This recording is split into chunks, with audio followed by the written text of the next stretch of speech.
Voilà, eh bien, je crois que on va interdire la Coupe d'Europe de football. Ou alors j'ai peut-être une meilleure idée. La semaine prochaine, on va annoncer qu'il y aura un écran géant ici et que le cours portera sur le football dans le judaïsme. Et comme ça, on aura tous les absents en notre compagnie. Alors, le cours de ce soir est dédié d'abord à la mémoire de Abraham Zekri et de Monsieur Yosef Cohen et de Madame Sarah Douchan Zekri. Et on va souhaiter une très bonne santé à Ruth Bat-Galia et à Shlomo Ben Léa, Refoua Shelema Kenny Ratson.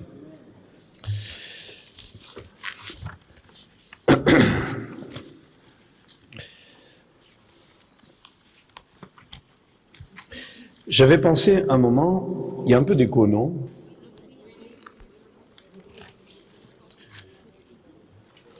Non, je crois que c'est un problème de micro, de réglage. Non? Vous entendez bien, non? Pas terrible. Pas comme d'habitude.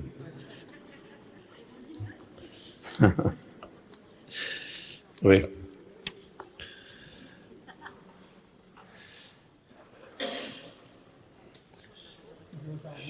Ça va s'arranger, si Dieu veut. Donc je disais, j'avais pensé donner le cours de ce soir sur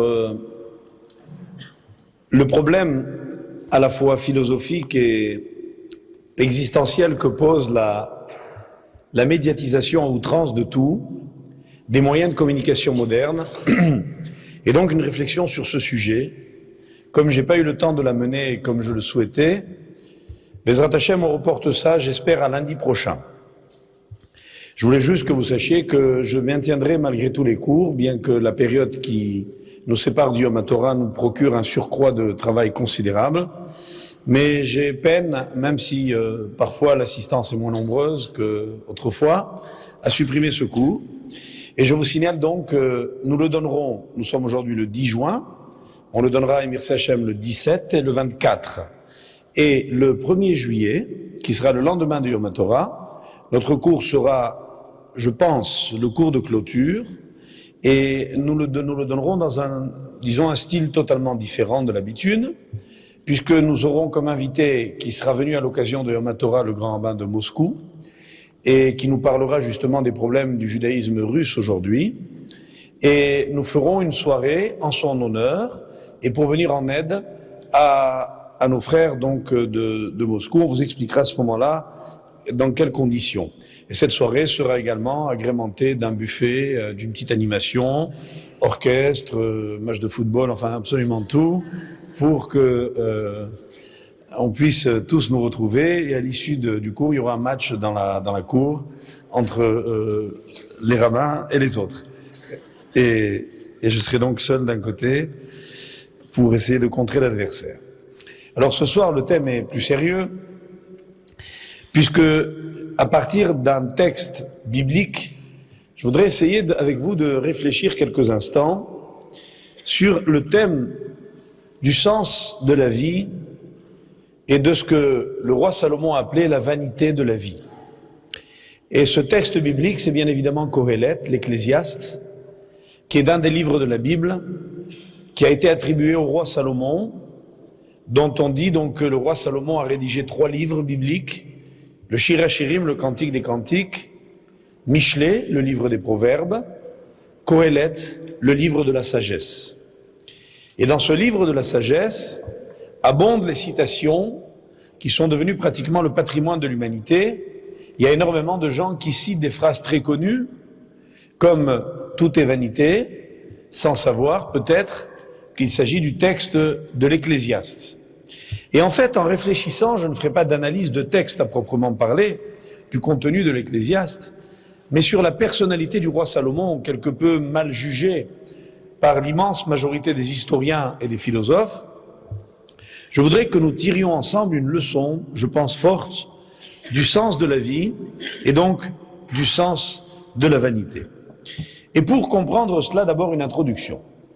Il y a rapporté dans la Gemara de Shabbat, page 156a, Amoud Aleph, le dialogue suivant entre Dieu et Abraham. Amar Rabbi Yehuda Amar Rav, donc Rabbi Yehuda a dit au nom de Rav, Abraham a dit à Kadosh Baruch Hu, au maître du monde, Nistakalti be'astegninut sheli ve'eni ra'ui le'olid ben. Il lui a dit, j'ai analysé, à partir des connaissances que j'ai de l'astrologie, mon destin, en scrutant donc attentivement les étoiles et ce qu'elles disent, et il est clair, dit Abraham à Dieu, que je ne suis pas apte à avoir des enfants. Aujourd'hui, si vous voulez, on dirait quelqu'un a fait des analyses médicales, il y a un bilan qui a été effectué, et on lui dit, vous ne pouvez pas avoir d'enfant. Le diagnostic est clair. Que répond Dieu?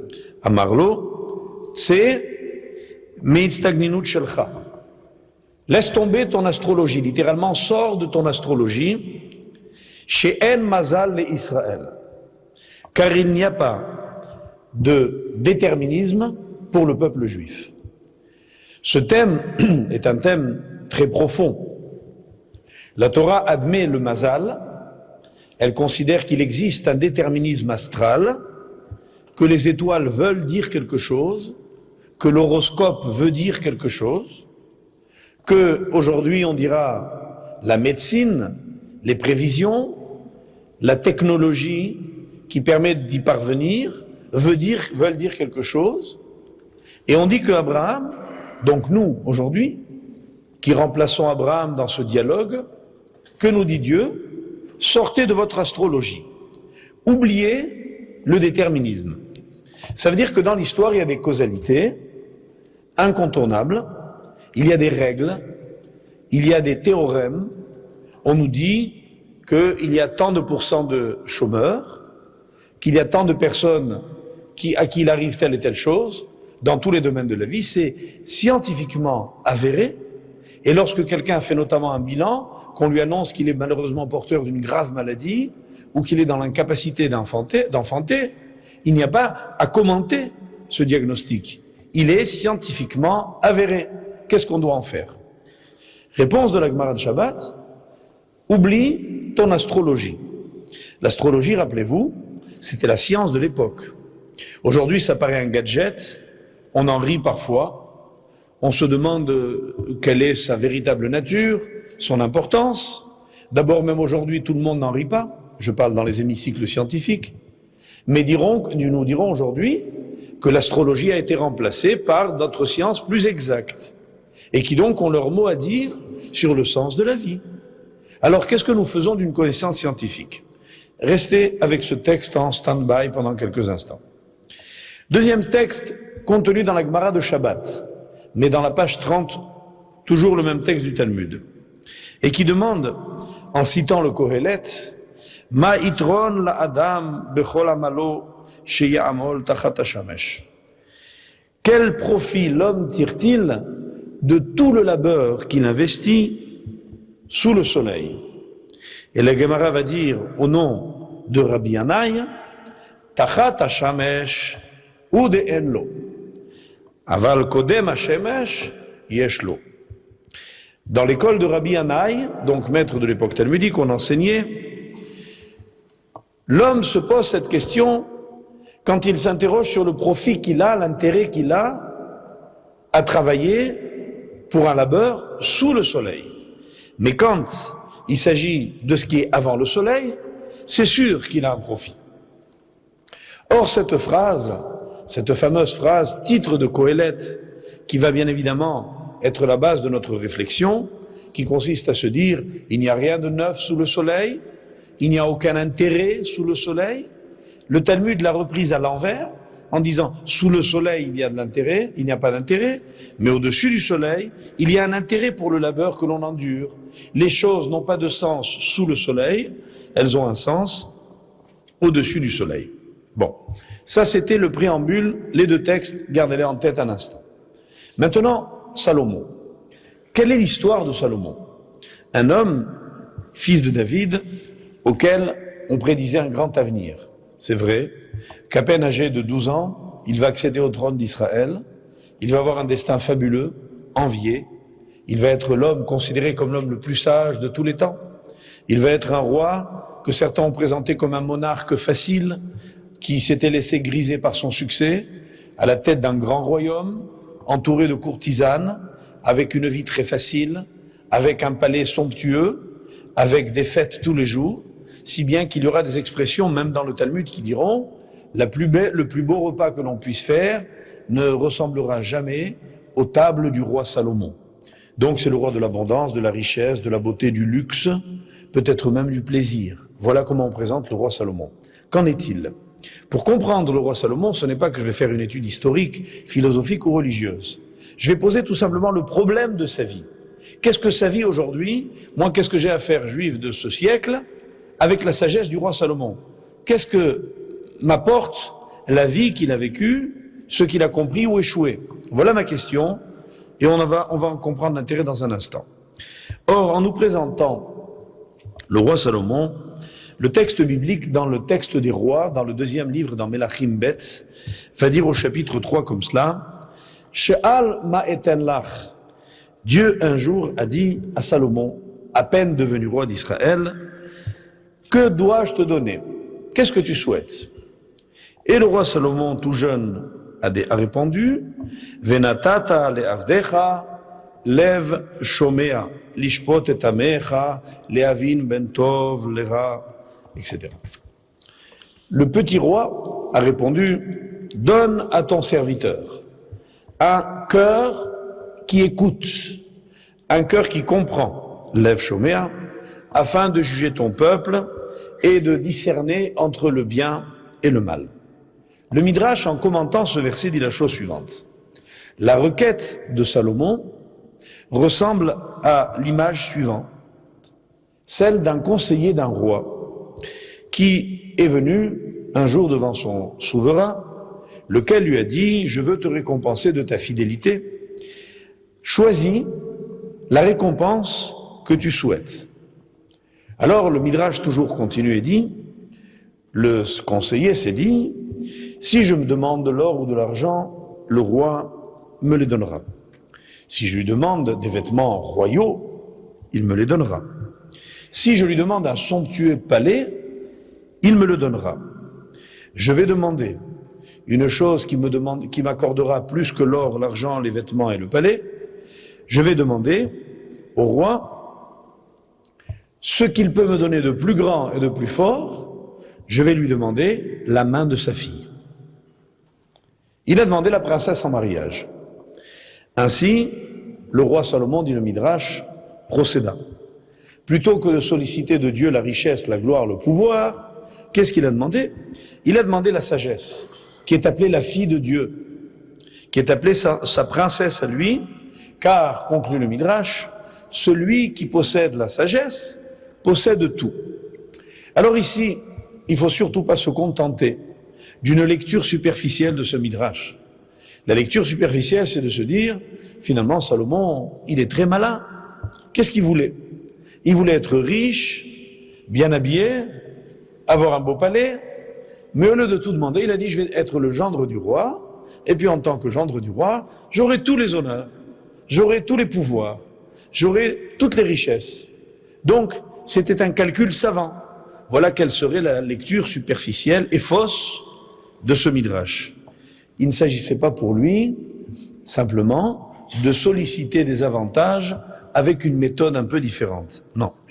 Ce n'était pas un diplomate qu'a demandé Shlomo Ameler. Il a déjà compris que quand on est en dialogue avec Dieu, il y a quelque chose de fondamental à comprendre. Et c'est ça, mes chers amis, qui pour nous, si j'avais le bonheur de vous faire comprendre, moi, petit rabbin aujourd'hui, cette immense sagesse, quel bonheur.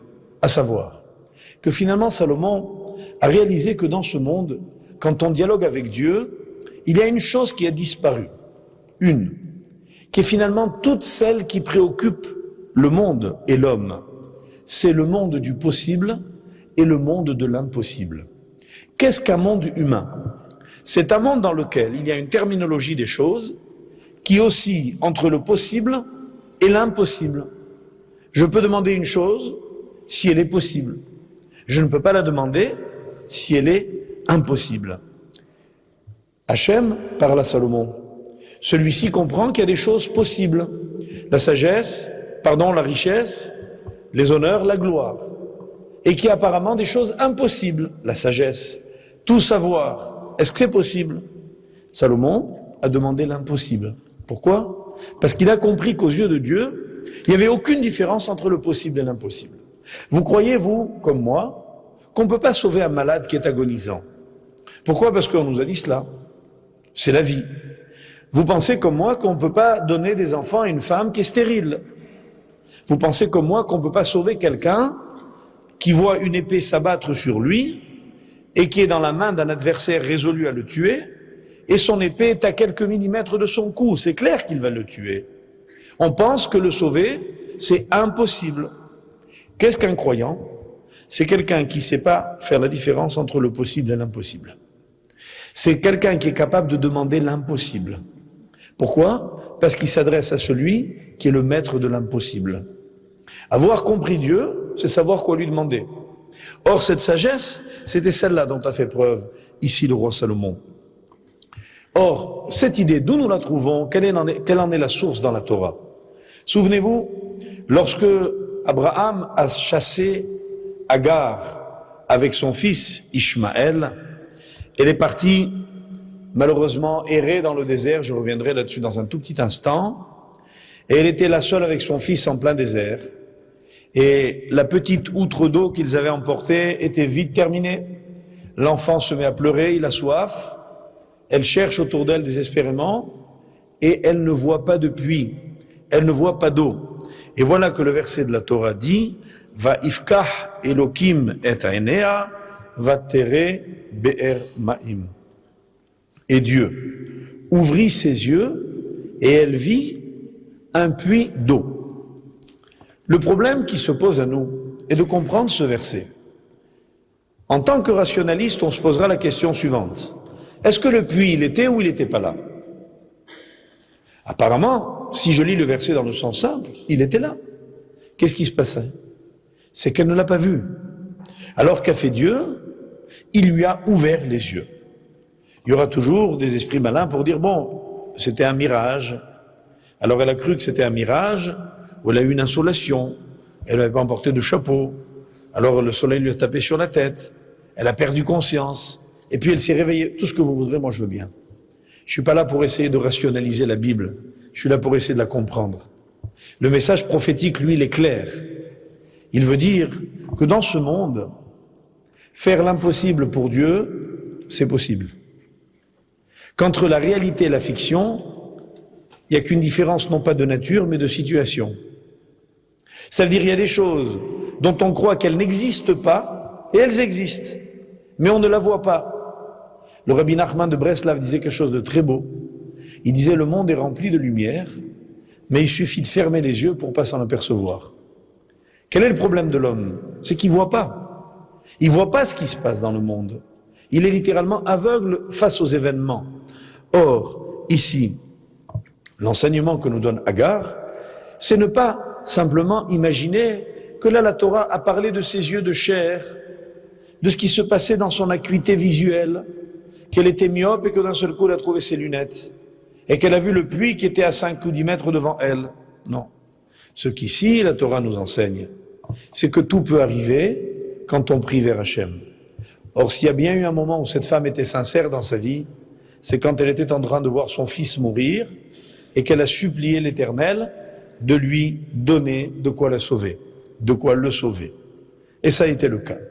L'enfant a pleuré, il n'y a pas plus sincère, moins comédien que le pleur d'un enfant, et voilà que là, elle s'est aperçue de ce qui existait. Et en fait, le problème n'est pas de savoir si c'était un puits virtuel qui est venu d'un seul coup, ou bien s'il existait mais qu'elle ne l'avait pas vu. Le problème, il est posé en termes très simples dans la Gemara de Ta'anit, page 25.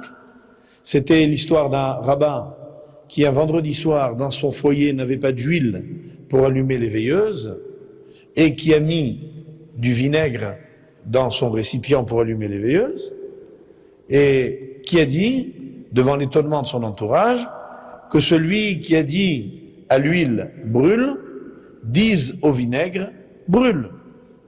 En d'autres termes, le vinaigre qui n'est pas un combustible, dit cette Gemara de Ta'anit, peut devenir un combustible.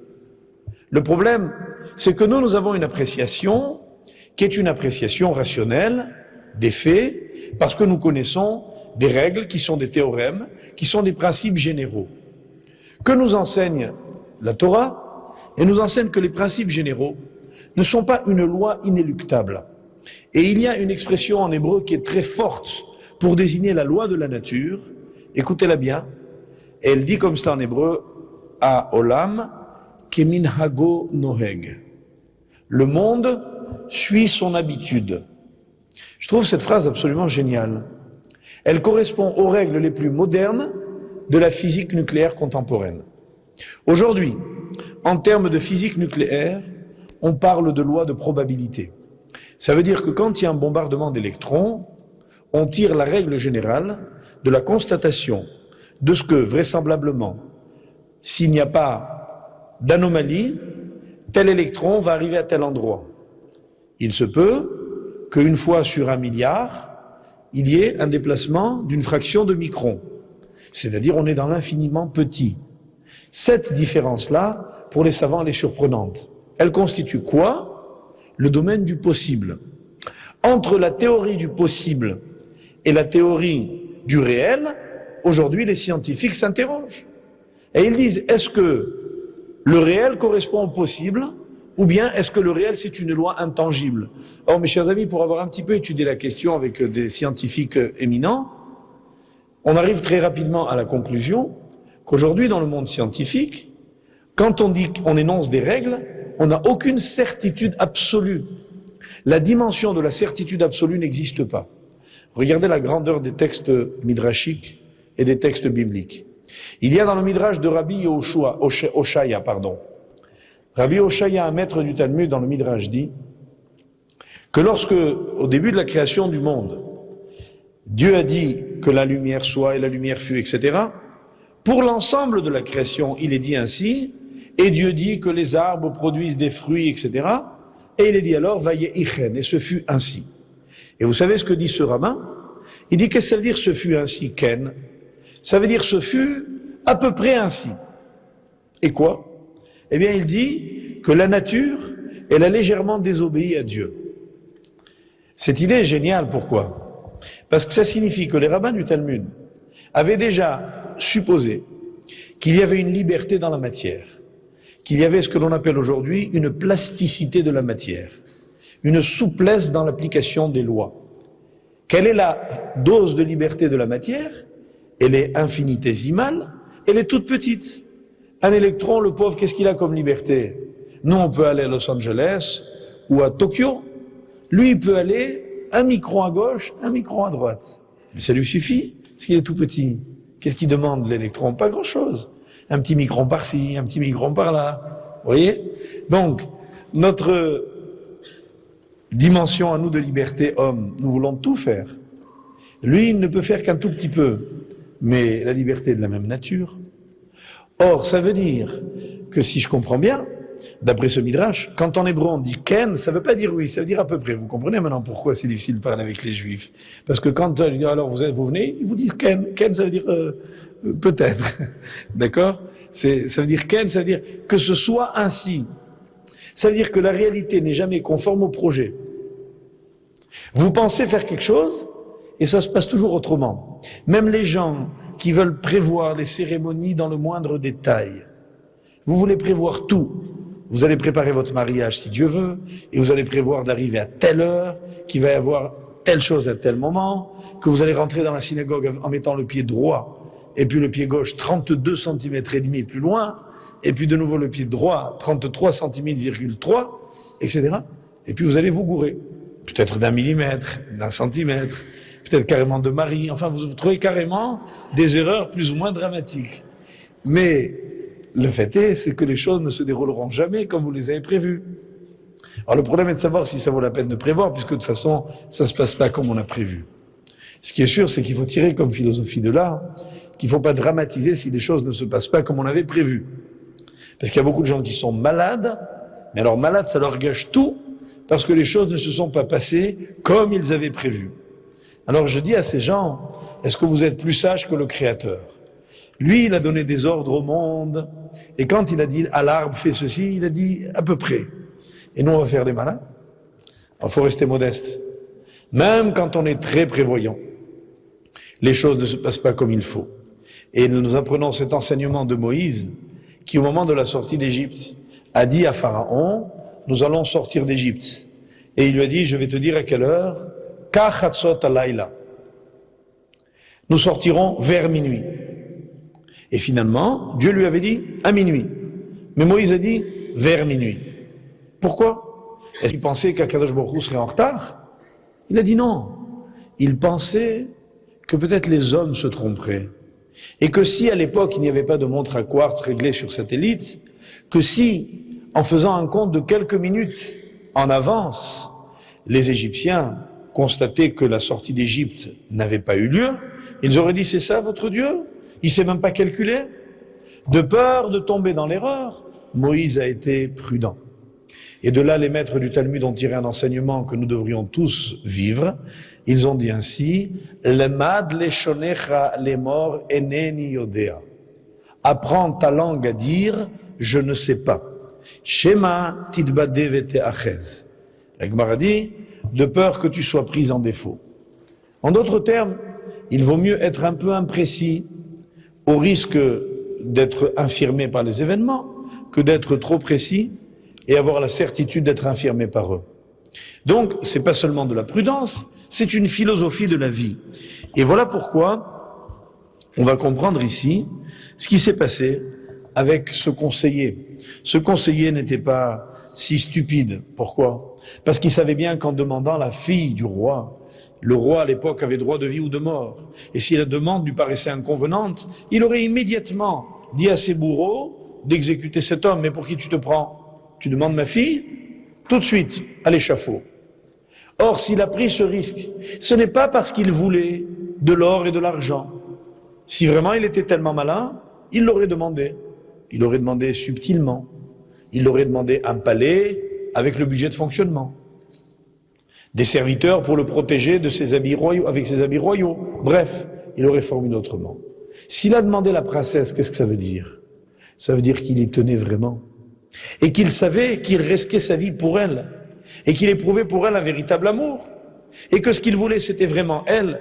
Et si le roi lui avait dit, comment tu oses demander ma fille? Je te coupe la tête, eh bien il aurait accepté d'avoir la tête coupée.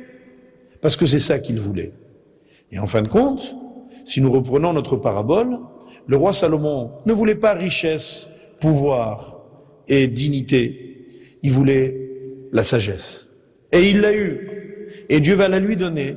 Et il va réussir pendant toute cette extraordinaire période de sa vie, nous allons arriver maintenant, à posséder cette sagesse.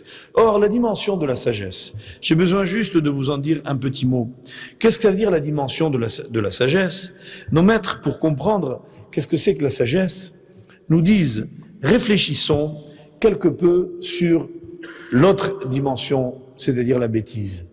Et il cite, dans un texte fameux du Talmud, comme exemple de bêtise, un homme qui s'appelait Haman. Haman était un despote qui arrive au pouvoir et qui reçoit du roi Assuérus tous les pouvoirs. Il lui dit, écoute, fais ce que tu veux. Il lui donne sa bague, son sceau royal, et il lui dit, mets à exécution les décrets que tu veux, tu as tout pouvoir. Et Haman demande à tout le monde de se prosterner devant lui. Il y a des milliers, des centaines de milliers de personnes qui se prosternent devant lui. 127 provinces se prosternent devant lui. Haman est craint, respecté, honoré partout où il va. Tout le monde se prosterne devant lui, sauf un homme. Sauf un homme, l'irréductible petit Mardoché. Et qui lui dit non. Eh bien, qu'est-ce qu'il dit le soir en rentrant chez lui, chez sa femme? J'ai un faste extraordinaire, mon carrosse déambule dans les rues de la capitale, mes chevaux blancs sont harnachés richement, mes laquais essuient mes chaussures en permanence, on déroule un tapis rouge sous mes mocassins, je suis honoré partout, et tout ceci m'est indifférent. C'est incroyable. Il n'y a pas eu d'homme plus craint, honoré, respecté que Haman. Et il va craquer parce qu'il y a un homme qui ne se prosterne pas devant lui. Qu'est-ce que ça veut dire? Ça, nous disent nos maîtres, c'est la folie de l'esprit humain. Ça veut dire que le vice de l'homme va jusqu'à lui faire désirer exactement ce qu'il n'a pas. L'homme peut tout avoir, sauf une chose. Vous croyez qu'il y a des limites à la richesse? On raconte que un roi avait voulu paver de pièces d'or son palais, mettre par terre au lieu de mettre du parquet, il voulait mettre des pièces d'or. Mais le problème, c'est que les pièces d'or étaient toutes à son effigie. Donc, comme il ne voulait pas marcher sur sa tête, qui était inscrite dans les pièces d'or, le Midrash dit qu'il a pris les pièces et qu'il les a mis sur la tranche. Vous voyez? Ça lui a demandé beaucoup plus de pièces. Mais tout ceci ne lui suffisait pas. Et il a poussé sa folie jusqu'à vouloir tout posséder. Lorsqu'on veut posséder, on veut tout posséder. Et si je vais acheter quoi? Je vais acheter quoi? Paris? Non. La France? Non. L'Europe? Non. L'Amérique? Non. Et je pourrais tout acheter. Et quand il restera un tout petit terrain, par exemple, disons au hasard, à Jérusalem, qu'on ne veut pas me vendre, et qu'on me dit non, Jérusalem n'est pas à vendre. Yerushalayim is not for sale.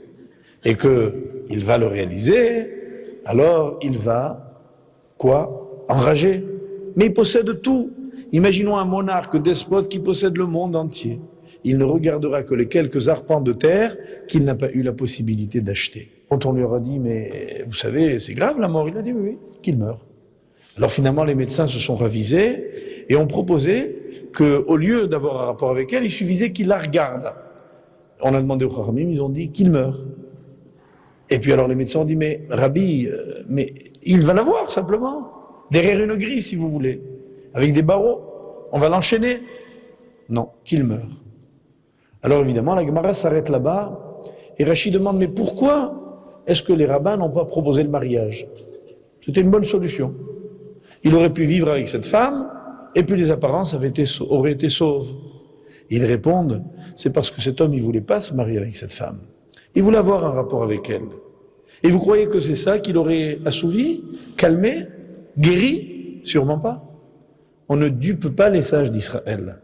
Ils savent ce qu'est une union, et ils savent que ce n'est pas un rapport physique.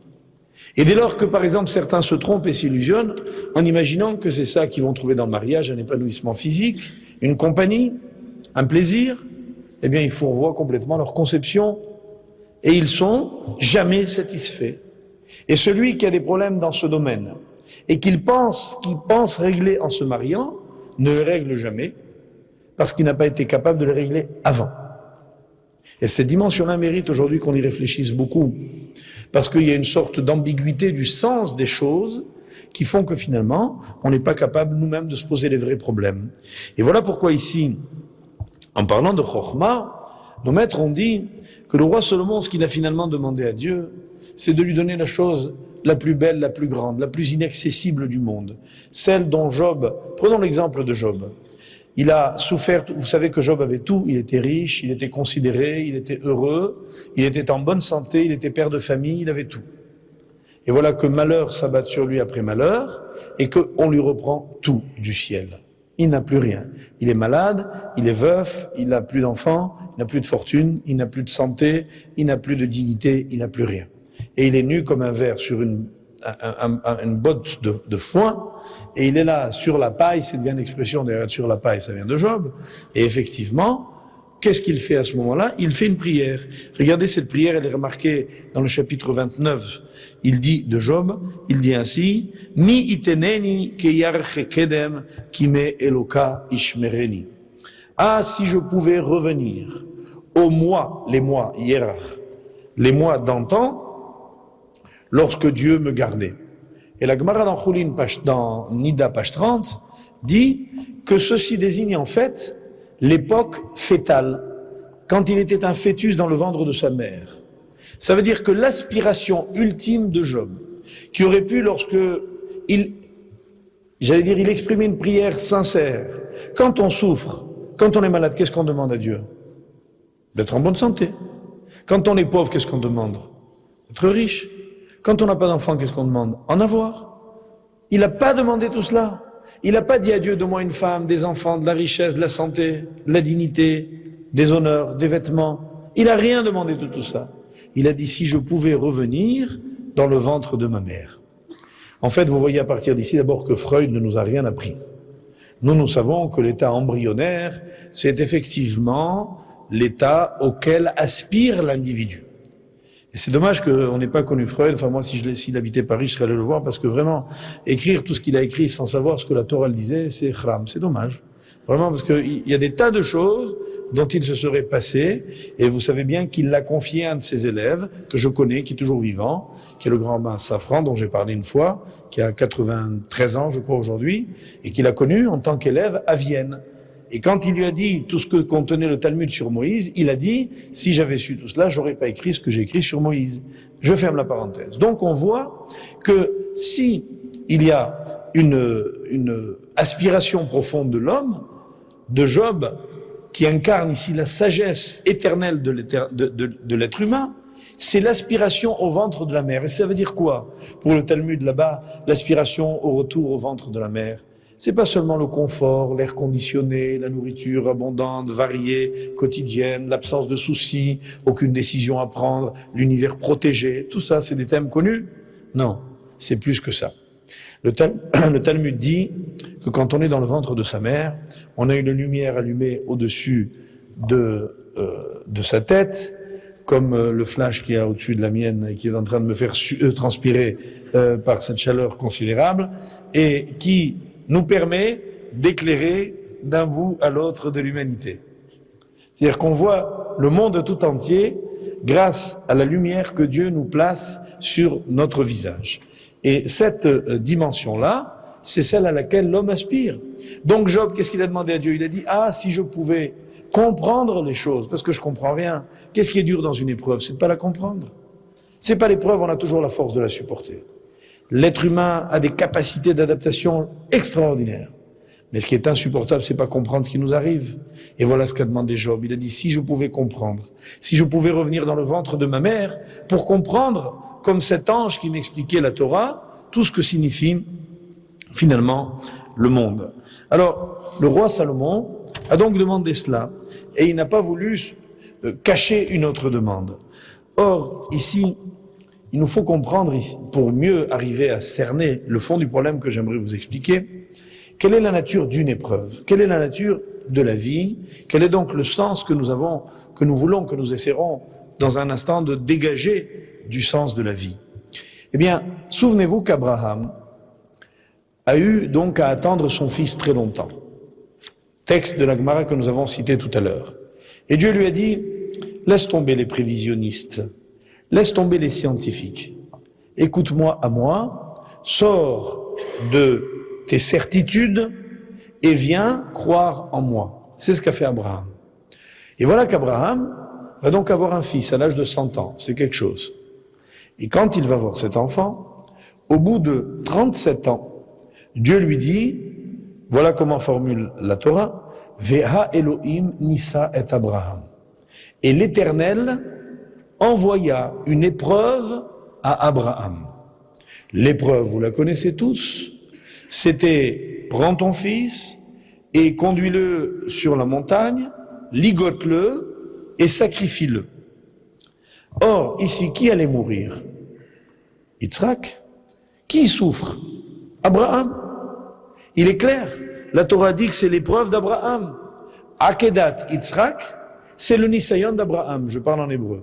Traduction, le ligotage d'Yitzhak, l'attachement d'Yitzhak, constitue une épreuve pour Abraham, alors que c'est l'autre qui va mourir. Pourquoi? Non, pas comme on pourrait le dire, parce que quand les enfants souffrent, ce sont les parents qui souffrent plus qu'eux. Ça, c'est vrai psychologiquement. Il y a plus profond que ça. C'est qui est Abraham et qui est Yitzhak. Abraham, c'est l'homme de la générosité, c'est l'homme du chesed, c'est l'homme de l'amour. Quelles sont les épreuves d'Abraham? C'est quand on lui dit Sodome est en danger, quand on lui dit Lot est prisonnier, il faut aller te battre pour prendre les armes, quand on lui dit chasse Agar et Ishmaël, quand on lui dit prends Yitzhak et sacrifie-le. Ça veut dire quoi? Quelle est l'épreuve pour Abraham? Faire le contraire de ce qu'il est.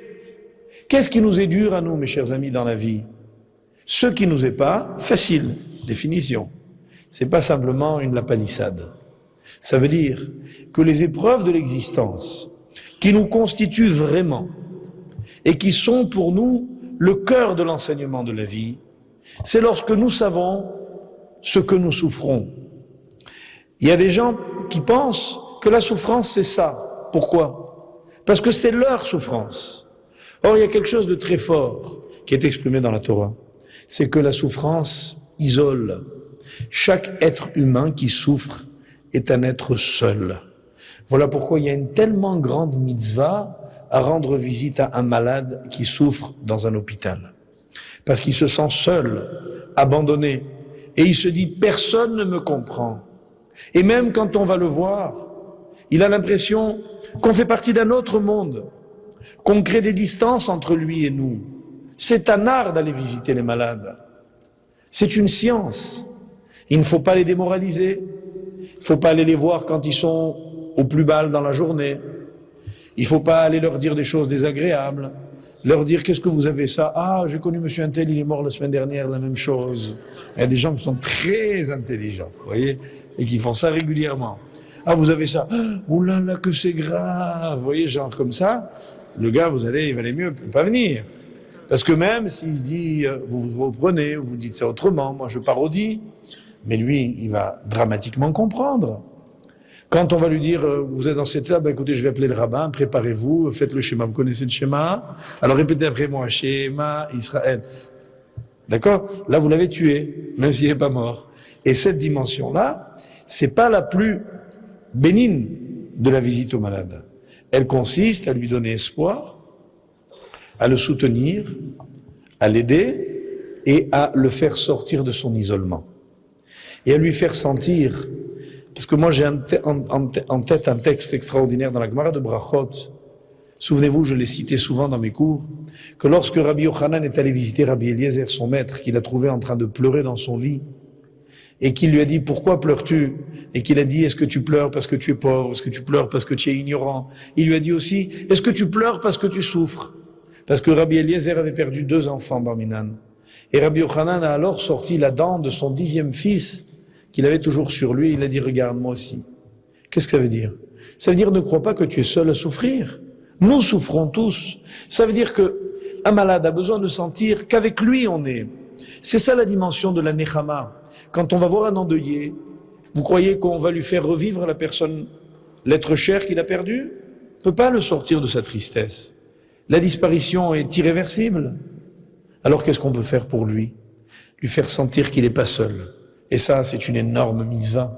Pourquoi Dieu console tellement? Parce qu'il est proche de l'homme.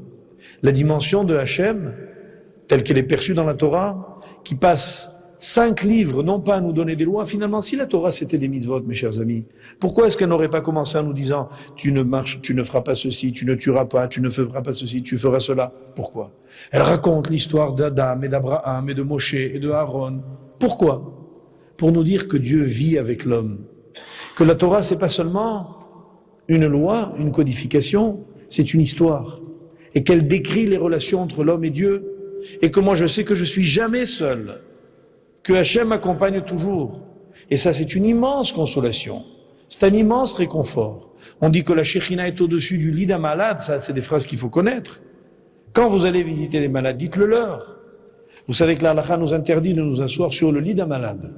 On dit pourquoi? Littéralement pour ne pas écraser les pieds de la Shekhinah, de la présence divine. Ça veut dire qu'au-dessus de lui, il y a son Créateur qui est là, avec son image, qui s'associe à sa douleur. Et c'est quelque chose de très fort, de dire à quelqu'un que même là-bas, il n'est pas seul. Immo anochi betsara. Je suis avec lui dans toutes ses douleurs. Donc, voilà pourquoi l'épreuve concernait d'abord et avant tout Abraham. Quant à Yitzhak, quel était le problème? Pour lui, même s'il allait mourir, toute sa vie était abnégation. Pour Yitzhak, le sens du sacrifice était inné. Il souffre pas. Quand vous demandez, par exemple, à une maman de se lever la nuit pour son bébé, de souffrir pour lui, de faire tant d'efforts, ça lui coûte rien. Demandez aux mamans, écoutez, on va vous enlever votre bébé, et puis, ah non, non, non, non, non. Elle préfère souffrir avec lui que ne pas l'avoir. Et aujourd'hui, où malheureusement, les mamans deviennent un peu gâtées. et où elles ne veulent pas trop se fatiguer. Il y a peut-être une déperdition du sentiment maternel qui est peut-être synonyme dans nos civilisations de décrépitude des valeurs. C'est pas simplement un confort. Moi, je crois que c'est un peu plus grave. On n'a pas le temps de parler de ça ce soir. Ça veut dire qu'en fait, il se passe que les gens n'ont plus envie, pas seulement de se fatiguer, ils n'ont plus envie d'éprouver des émotions fortes.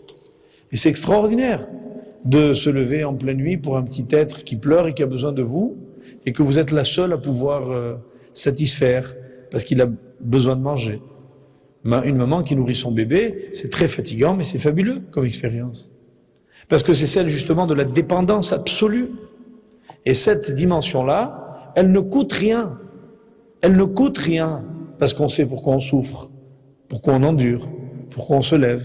Et on est peut-être fatigué, mais toujours heureuse. Et je pense que ça, c'est la même chose pour l'amour. Ne parlons pas des enfants. Dans un couple qui s'aime vraiment, si vraiment l'un demande de l'autre des efforts, de la fatigue, des voyages, des difficultés de toutes sortes, des sacrifices de toutes sortes, l'un ou l'autre le consentira aisément s'il aime. Dès que les choses commencent à nous peser, c'est clair que les sentiments sont en train de s'émousser. Ça rime, vous voyez, en plus. D'accord ? D'accord ? Et c'est cette dimension-là qu'il faut observer comme un témoin, un fusible. Dès qu'on sent que les choses nous coûtent, c'est dangereux dans un couple. Ça veut dire que, eh bien, on n'éprouve plus peut-être les mêmes sentiments. Alors vous allez me dire, ben alors s'il n'y en a plus de sentiments, on se quitte, pas du tout. Les sentiments, ça redémarre. Il faut savoir faire. De ça, je parlerai une autre fois. Je consacrerai d'ailleurs un de mes cours prochains à la paix dans les foyers. Parce que je pense qu'il y a une dimension qui manque beaucoup et il faut y revenir régulièrement. Alors, ici, prenez la comparaison à laquelle je voulais arriver. David et Salomon, comme Abraham et Yitzhak. Deux êtres très, très, très différents. David, c'est un homme qui s'est donné entièrement. C'est un homme qui est le descendant de Yehuda. On insiste beaucoup pour dire que la royauté vient de Yehuda et David, descendant de Yehuda, on donne sa généalogie. Et Yehuda, qui est-il? Le Midrash dit Yehuda, c'est les 4 lettres du nom de Dieu, Yud Ke Vav Ke, avec un Dalet. Dalet en hébreu, ça vient de la racine Dal, qui veut dire le pauvre. Qui est-il? C'est celui qui est le piédestal de la grandeur divine, c'est-à-dire qu'il est le support des 4 lettres de Dieu, mais qui lui n'a rien, il possède rien. Le Talmid Chacham n'est pas riche. L'homme de la Torah ne doit pas être un homme puissant, d'après Yehuda. Il a la Shechina, mais il est Dal, et le Dalet, les deux à la fois. Qui est David? Quelqu'un qui possède la lettre Dalet, le Midrash dit ainsi. Puis ensuite, qui a eu la lettre Vav, qui indiquait l'ascension comme le Vav, qui est une ligne droite prodigieuse du roi David, qui va devenir un roi puissant. Et à la fin, que lui reste-t-il? Le Dalet. Or, c'est assez étrange de voir comment tout l'environnement du roi David est un environnement symétrique. Le mot David s'écrit Dalet, Vav, Dalet. Si vous le lisez dans l'autre sens, qu'est-ce qu'il est? La même chose, Dalet, Vav, Dalet. Comment s'appelait le père de David? Ishaï. Ça s'écrit Yud, Shin, Yud. Si vous le lisez à l'envers, ça s'écrit comment? Yud, Shin, Yud. Quel était le prophète de l'époque de David? Nathan, Nathan Hanavi. Ça s'écrit Nun, Tav, Nun. Si vous le lisez à l'envers, ça s'écrit Nun, Tav, Nun. La loi de la réciprocité absolue. Ça veut dire quoi? Tous ces hommes étaient quoi? Des bergers. À la fin de sa vie, que restait-il à David? Rien. Un roi qui était comme un lion mort, dira le texte biblique. C'est pas un jugement dur, c'est un constat. David n'a rien emporté avec lui. David, pendant toute sa vie, n'a rien pris pour lui. David Améler, il aimait Dieu, et s'il a commis des fautes, des erreurs dont il s'est repenti, s'il a fait des guerres qu'il n'a pas voulu, s'il a eu des épreuves qu'il a assumées, en fin de compte, il n'a jamais rien pris pour lui. Et c'est cette dimension qui a fait de David un grand roi. Ça veut dire qu'au lieu de posséder des choses, David Améler disait « Maître du monde, jamais le soleil ne m'a réveillé, c'est moi qui réveillais le soleil. » Et au moment où les rois du monde siégeaient sur leur trône, c'est la Gemara de Brachot qui dit ça très joliment, et qu'avec leurs habits royaux, ils se lèvent au son de la musique et se délectent de petits déjeuners qui n'en finissent plus, moi je recevais les femmes d'Israël qui venaient m'apporter les enfants dont elles avaient avorté, pour savoir si l'enfant avait telle et telle caractéristique, qui l'obligeait à être nida ou pas. Et je trempais mes mains dans le sang de ces enfants, au lieu de me restaurer de la gloire de la royauté. Voilà comment disait David Ameler. David, pour nous, il est le roi humble. Avec toute l'apparence qu'on lui a donnée de roi extraordinairement puissant, il était d'une extraordinaire humilité. Et lorsque le roi David va recevoir un jour la Torah, il va se mettre à danser devant elle. Et quand on lui fera la remarque, sa femme lui fera la remarque, mais enfin, il dit, mais tu te ridiculises. David Ameler dira, je préfère être considéré comme un fou aux yeux des hommes, plutôt que pécheur aux yeux de Dieu. Je m'en fous de ce que l'on dira de moi, je danse devant la Torah et après, on va dire que je suis un peu... Je préfère, plutôt que de ne pas me réjouir du cadeau que Dieu m'a fait qui s'appelle la Torah. À l'inverse, qui est Salomon? Diamétralement opposé. Un homme pondéré, sage, qui était le reflet dans son royaume du royaume de Dieu. Il possédait, il était la beauté, il était la richesse, il était la puissance. Mais qu'est-ce qu'il a donné comme message? Quelle est la phrase la plus connue de Salomon? Vanité des vanités, tout est vanité. Qui peut écrire une chose pareille? Un jour, un homme est venu dire à son rave, Rabbi, à mon humble avis, il lui dit, ah bon, tu es humble? Le maître a demandé, tu es humble? Et il lui dit, eh ben oui, c'est bien d'être humble. Il dit, pourquoi tu es riche? Il dit, non, je suis pauvre. Il dit, pourquoi tu es puissant? Il dit, non, non, je suis rien du tout. Il dit, pourquoi tu es intelligent? Tu es savant? Il lui dit, non. Alors il dit, pourquoi tu es humble? En d'autres termes, le dialogue, je l'ai durci volontairement parce qu'on n'a pas le temps. Le texte est un peu plus doux. Mais il dit quoi? Il dit que de quoi la modestie peut être l'émanation? De la puissance. Si un homme est fort et qu'il est modeste, c'est qu'il est vraiment modeste. Quand un misérable, qui n'a pas d'autre vêtements que des vêtements déchirés, qui n'a pas d'autre sagesse que des mots élémentaires, qui n'a pas d'autre repas que le bout de pain qu'il a dans le fond de sa veste, si quelqu'un n'est considéré par personne et qu'il est modeste, ça ne nous étonnera pas. Quand un roi siège sur son trône et que tout le monde se prosterne, rien de grave, devant lui, et qu'il a tous les apparats de la royauté, qu'au fond de lui, il a toujours la même démarche d'humilité, il est vraiment modeste. En citant, dans un autre domaine, à Mavdil, Paul Valéry, il écrivait, j'aime le citer parce que c'est un homme qui a bien compris les Juifs, et d'ailleurs il y a une phrase de lui qui est à l'entrée de la synagogue ici, et il disait, quand à 20 ans un jeune homme est poète, ce n'est pas sûr qu'il soit poète. Les vrais poètes, on les reconnaît à 80 ans, pas à 20 ans. Si on est romantique quand on est jeune, c'est normal. Si on le reste en prenant de l'âge, c'est qu'on l'est vraiment. Vous comprenez l'image. Donc ici, Shlomo Ameler, quel va être son enseignement? L'humilité, la vanité. Qui pouvait le donner cet enseignement? Le roi le plus riche, le plus puissant, qui a vécu dans le plus grand luxe du monde, et qui, lui, peut arriver à nous donner cet enseignement qui consiste à dire, c'est vrai que je me suis trompé. C'est vrai que lui-même va le dire à la fin de sa vie, j'ai laissé mon cœur sensible à certaines frivolités. Il reconnaîtra toutes les erreurs qu'il a fait avec ses concubines. Il admettra qu'il ne les a pas modifiées, qu'il ne les a pas changées. Et que malgré tout, il n'a pas réussi ce qu'il voulait réussir. Mais quel était le sens profond de sa vie? C'était, et là le Midrash l'apprend de la vie de Salomon, je vous cite, Osim Seuda le Gomra Shel Torah. Le Midrash apprend de la vie de Salomon que l'on organise un banquet lorsqu'on a terminé l'étude de la Torah. À la fin de ce trimestre, on vous conviera, ceux qui le souhaitent, à un petit banquet, petite Seudat Mitzvah, parce qu'on va clôturer dans notre cours du jeudi un texte du Talmud. Eh bien, qu'est-ce que ça veut dire? On l'apprend du roi Salomon. Le roi Salomon, il a totalisé la Torah. Il a étudié toute la Torah. Il a compris la Torah. Alors il a fait une Seuda. Ça veut dire qu'un homme qui a bâti les valeurs morales à l'intérieur de lui, et qui ensuite est capable de les traduire en termes de sagesse, sa sagesse est pertinente. Lorsque quelqu'un avait l'occasion d'être autre chose que ce qu'il est, et qu'il est resté quand même fidèle à lui-même, alors il est vraiment grand. Sa grandeur lui vient de ce qu'il a eu la capacité de côtoyer tous les grands de ce monde. Lorsque, ayant vu, la Gemara dit, lorsqu'il y a un roi, même idolâtre, qui se trouve quelque part, c'est une mitzvah d'aller le voir. Leolam yarut sadam, dit la Gemara, afilu les malche akum. Même si ces rois sont des idolâtres. Pourquoi? La Gemara dit chez imiske yafrin. Peut-être que s'il mérite l'homme, il réalisera. Quand on voit les grands de ce monde se parer de tous les honneurs et les atouts qui sont les leurs, on réalisera peut-être un jour de ce que c'est que la grandeur divine.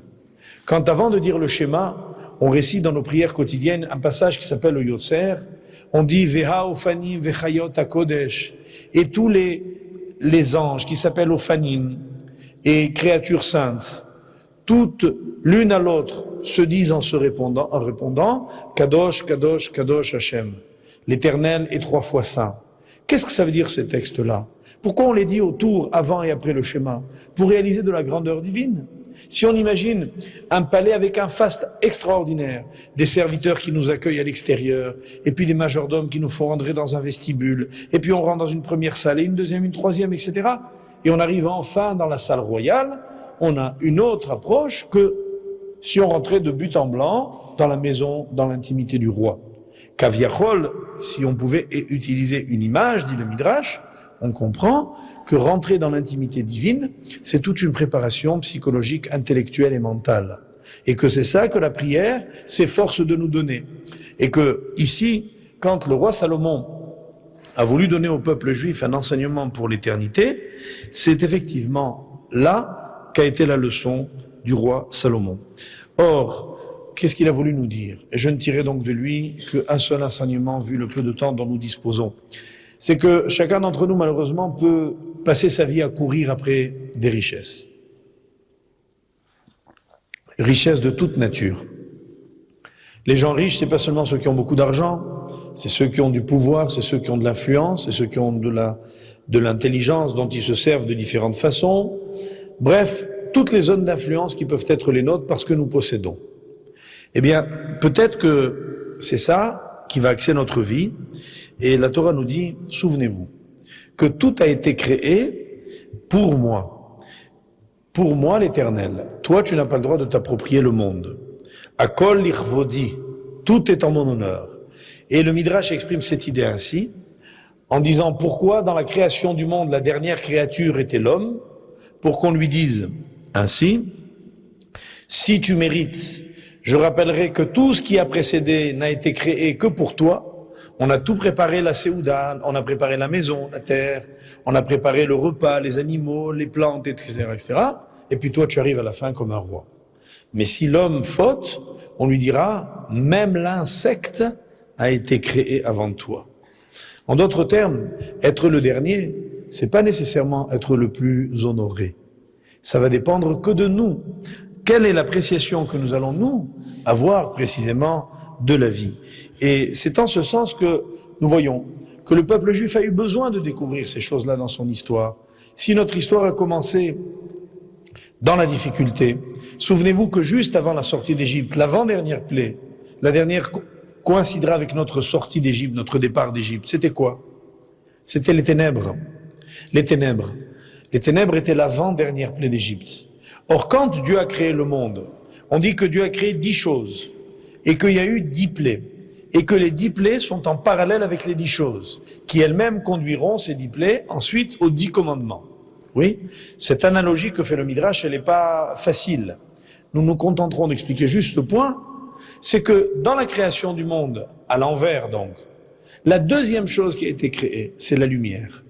Et cette lumière, Dieu l'a prise, dit le Midrash, et l'a cachée, en disant l'homme n'est pas capable de s'en servir. C'est une lumière tellement belle, tellement grande, la lumière qui consiste à comprendre toute chose. Si en voyant quelqu'un, je comprenais tout de suite sa valeur, si en ayant quelque chose, il arrive quelque chose dans ma vie, tout de suite je comprends ce que ça veut dire, immédiatement j'ai le signal, je sais où il faut que j'aille habiter, je sais avec qui je dois me marier, je sais quel métier je dois choisir. Si les choses étaient aussi simples, bien, ça veut dire que la lumière divine m'éclairerait en permanence. C'est mon aspiration, c'est mon rêve. J'y arrive pas. Collectivement, c'est ce dont les Juifs ont eu envie. Ils ont demandé à Dieu, montre-nous ta lumière. Et qu'a-t-il fait? Il leur a montré la lumière quand? Au moment des ténèbres d'Égypte. Alors que les ténèbres épaississaient l'Égypte, il dit Ulchol bene Israël, et chez les enfants d'Israël, Ayaor bemoshvotam, la lumière résidait dans leur foyer. Le contraste de la vie nous a permis à nous juifs de savoir qui nous sommes. Et c'est ça qui constitue sans doute le plus grand enseignement du monde. On s'aperçoit autour de nous qu'il y a toutes sortes de choses qui se passent dans le monde et qui ne nous concernent pas, mais dont nous ne pouvons qu'apprendre. Pourquoi? Parce que nous voyons que ces choses-là ne nous arrivent entre guillemets pas. Israël échappe aux lois de l'histoire. C'est un fait. Le premier texte que je vous ai cité en commençant notre cours ce soir était, il a dit, Dieu a dit à Abraham, sors de ton astrologie, quitte ta tente et regarde les étoiles du ciel. Tu vas échapper à ce destin. On a prédit tant et tant de choses pour les Juifs. Aucune ne s'est réalisée. Il faut quand même savoir ce que c'est, pour ne prendre que le dernier exemple, la puissance terrifiante du Troisième Reich. Il fallait imaginer ce que voulait dire pour les gens qui l'entendaient en 1939, un Hitler et Marchemo, qui disait « je vais exterminer les Juifs ». Il s'était donné le temps et les moyens. C'était une entreprise absolument démentielle. Et quand on pense que ce projet diabolique ne s'est pas réalisé, qu'est-ce que l'on apprend de là? On apprend de là que Israël échappe aux lois de l'histoire et qu'on ne fait pas d'Israël ce que l'on veut et que tous les événements Hanouka, Purim, Pessah ou Tisha B'Av ne sont là que pour rappeler qu'Israël est régi par d'autres lois. Et si on avait le bonheur d'en prendre conscience, si on pouvait à chaque instant voir cette lumière et réaliser, je m'adresse ici à des jeunes, que c'est pas parce que vous allez lire demain dans l'Express ou dans le Nouvel Obs des annonces vous disant que tel marché sont bouchés et que telle possibilité n'existe pas et que voilà ce qu'est l'avenir de demain et que vous allez réagir en fonction de tout cela et que les économistes vous conduisent dans les investissements les plus rentables et que ce n'est pas parce qu'ils ont consulté des cabinets les plus performants et qu'ils ont pris 2000 employés et que eux-mêmes ont fait preuve d'une intelligence inouïe qu'ils ont réussi ce qu'ils ont réussi. Tous. Qui ont, je répète, l'humilité de le reconnaître. Ça fait un peu honteux. On est obligé, quand on nous dit, les gens, mais monsieur, vous devez être très intelligent. C'est embêtant de dire non, pas du tout. Ouais, ça déçoit un peu le journaliste qui vous pose la question. Alors pour lui faire plaisir, on dit oui, un petit peu, je suis un petit peu intelligent. Peut-être au fond beaucoup. Et oui, vous êtes tout à fait raison, je suis exceptionnellement intelligent. Voilà comment on va répondre. Mais qui a la modestie de reconnaître que c'est par hasard qu'un jour il a acheté telle marchandise plutôt que telle autre? Et que c'est ça qui l'a vraiment enrichi. Non, c'est pas le hasard. Et ces dimensions-là, qui consistent à échapper aux règles de la vie, c'est justement parce que ce peuple-là, il est le peuple le plus obéissant dans sa loi, qu'il échappe aux autres lois. Mes chers amis, en gros, le cours, il veut dire la chose suivante. Choisissez votre loi. Si vous imaginez que vous allez échapper à la loi du monde, non. Vous allez tomber dans la loi du monde. Exemple d'une loi du monde, la loi du plus fort est toujours la meilleure. C'est la loi du monde. Elle est triste et elle est vraie. Et elle s'accomplit tous les jours, sauf pour le juif qui croit le contraire. En d'autres termes, ce qu'a dit le roi Salomon, il a dit, sous le soleil, il n'y a rien de neuf.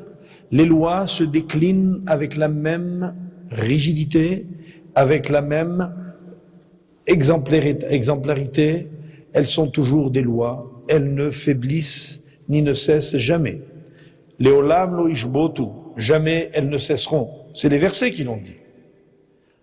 Et nous, qu'est-ce que nous disons? Qu'il est possible d'y échapper. Que je peux être l'exemple qui va infirmer la règle générale. Pas parce que je cherche à être original, parce que je m'adresse à celui qui fait les lois. Et je lui dis que pour toi, le problème n'est pas de savoir comment ça va se faire. Hachem, il connaît les moyens, j'ai pas à lui dicter ce qu'il a à faire. Il sait comment moi je vais m'en sortir dans la vie. Le problème, c'est de croire en lui. Et pour cela, il faut que j'arrive à me défaire de toutes les autres fausses croyances.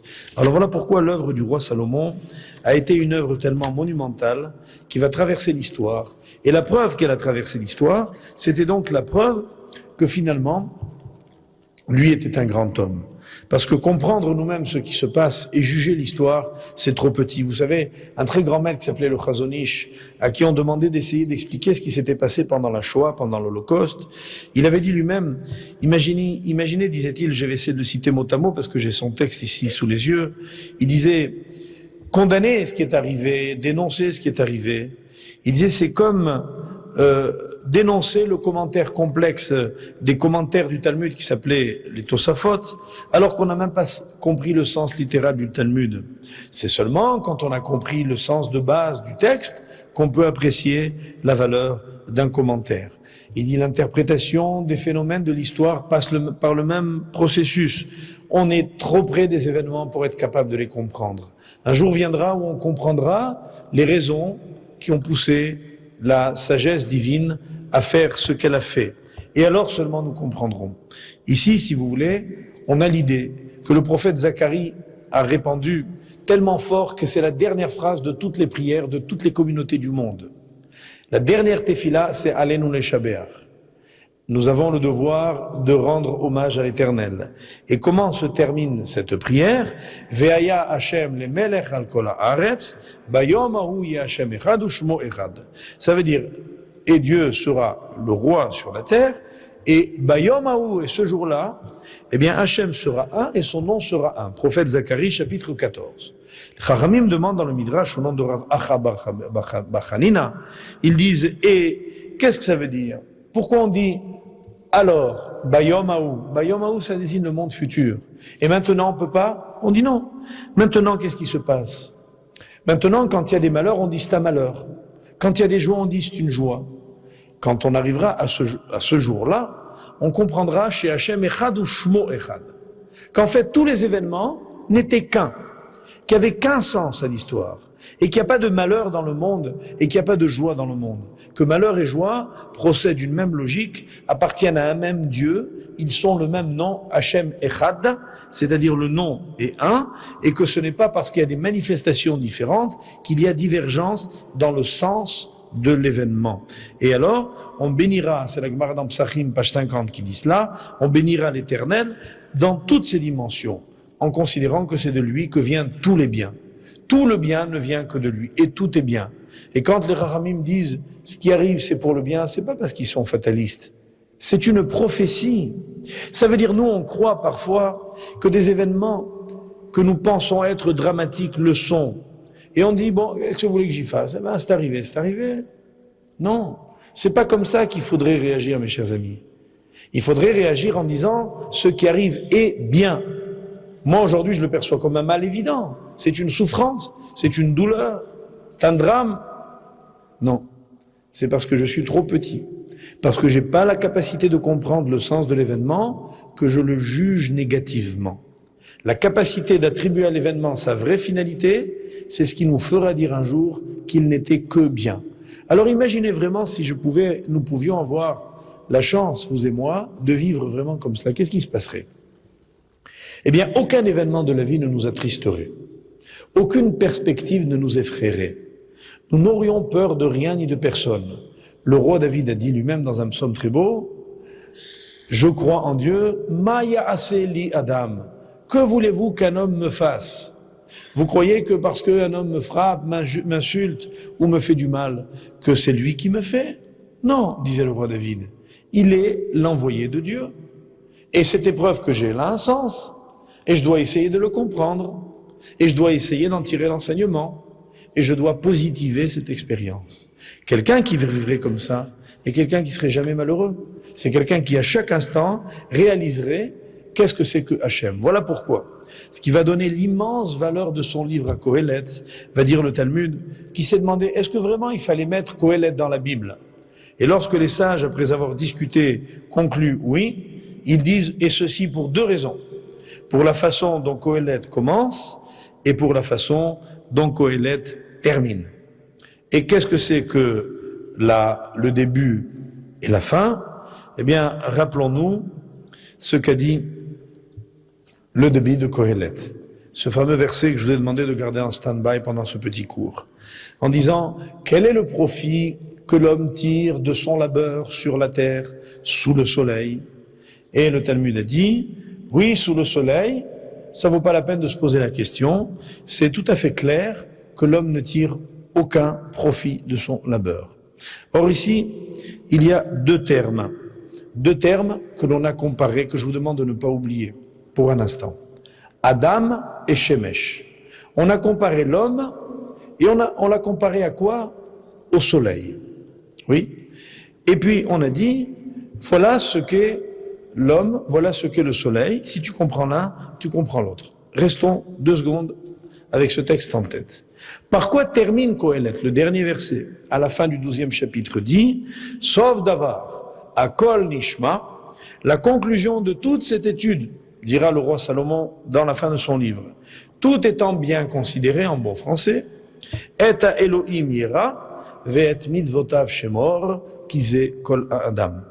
Crains Dieu, observe ses commandements, car c'est là tout l'homme, kize kol Adam. Voilà la finalité de l'être humain, voilà la tâche de tout homme. Et la Gemara dans Shabbat, page 30, dira, qu'est-ce qu'a dit le roi Salomon? Il a dit, celui qui a compris que la crainte de Dieu était dans l'observance de ses commandements, la définition de l'homme, vous voyez la logique, Ira, Shmira, Avaya, ça veut dire que l'un produit l'autre qui produit le troisième, je suis un homme dès lors que je fais dès lors que je respecte. Et c'est cette dimension-là qui est mon identité profonde. Lorsque Kohelet a terminé ainsi, il a illuminé quel était donc le sens de la vie.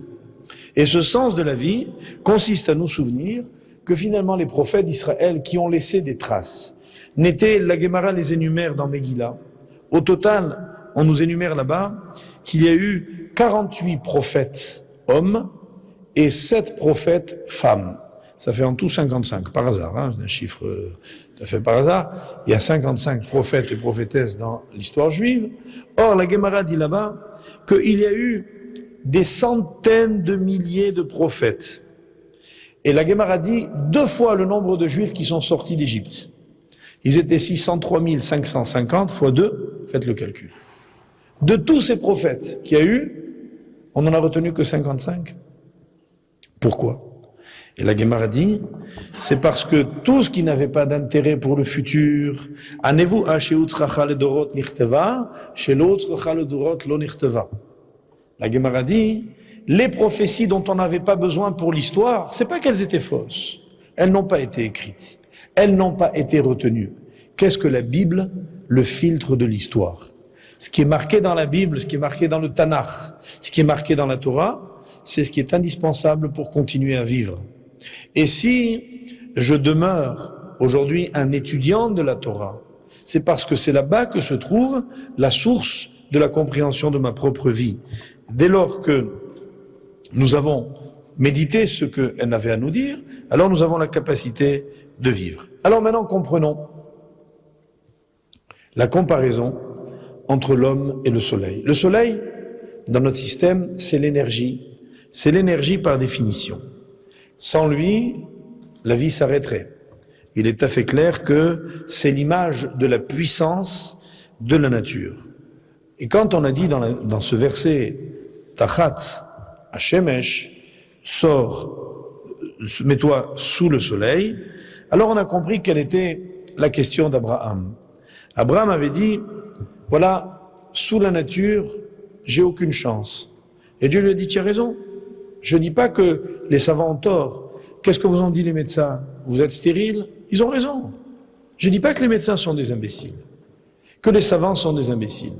Moi je vous dis, sortez de votre déterminisme. Voilà ce qu'a dit Hachem. Voilà ce qu'il a dit à Abraham. Sortir de sa loi, c'est n'avoir confiance qu'en lui. C'est se dire, je vais agir avec une extraordinaire émouna pshuta. Et moi j'ai observé dans ma vie que les gens qui ont espéré longtemps des enfants n'en ont eu notamment que lorsqu'ils ont non seulement, d'une certaine façon, après avoir tout essayé, et je dis pas qu'il faut pas essayer, il faut d'abord essayer. Et quand on a la confirmation qu'il n'y a aucune chance, c'est là qu'on a sa chance. Laquelle? Celle de croire vraiment en Hachem. Et croire vraiment en lui, c'est pas supposer qu'il y a aussi d'autres hypothèses. C'est être convaincu que c'est la seule. Et cette dimension-là, c'est celle de la vraie Emouna. Rappelez-vous cette très belle histoire que je vous avais racontée un jour d'une jeune femme qui était venue voir un médecin en le suppliant de venir vite au chevet de son père. Le médecin se fait décrire l'état du malade.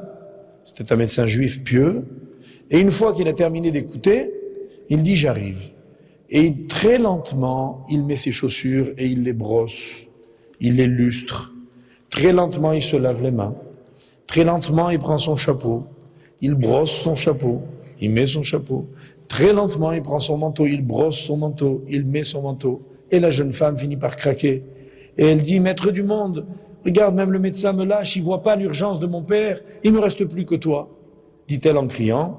Alors le médecin enlève ses chaussures, enlève son manteau, enlève son chapeau et dit « Ma fille, va chez ton père, il est guéri. » Alors elle est allée en courant, effectivement son état s'était amélioré. Elle est revenue après lui dire « Mais docteur, vous êtes un prophète, un tzaddik ?» Il a dit « Non, je suis un homme. Quand tu m'as décrit l'état de ton père, j'ai compris clairement que moi je ne pouvais plus rien pour lui. Il était perdu. Si j'allais à son chevet, c'était pour assister à sa mort. Mais je voulais te convaincre qu'il y avait encore une chance et une seule. C'est de t'adresser au médecin du monde. Pas médecin au pluriel du monde, au singulier. Le médecin du monde. Que tu t'es adressé à lui avec toute la sincérité en disant « Il n'y a plus de médecin, il n'y a plus personne qui peut me sauver, qui peut sauver mon père. » Alors, Hachem a vraiment écouté ta prière parce que c'est ce qu'il attendait. En fin de compte, tu te disais peut-être chaque fois « Moi je crois en Dieu, mais mon médecin il est excellent. » Qu'est-ce qu'on fait? Partage. On partage. Et je dis pas qu'il faut pas aller voir des médecins, mes chers amis, ne comprenez pas mal, comme la vache folle, mon cours. Ici, je suis en train de dire clairement qu'il faut se battre avec les moyens de la vie. Mais il faut pas confondre les domaines. La réussite ne vient que de Hachem. Et il faut lui donner à lui sa chance dans l'histoire. Alors ici, qu'est-ce qui se passe? L'homme, Adam, le Maharal explique que la raison pour laquelle Kohelet a utilisé le nom de Adam pour exprimer ici ce que veut dire homme, c'est qu'il a voulu rappeler qu'il vient de la terre. Adama. L'homme, c'est la terre. Et qu'est-ce que la terre? C'est un terreau qui est peut-être fertile que lorsqu'il est cultivé. La terre a des capacités considérables, mais qu'elle peut ne pas donner.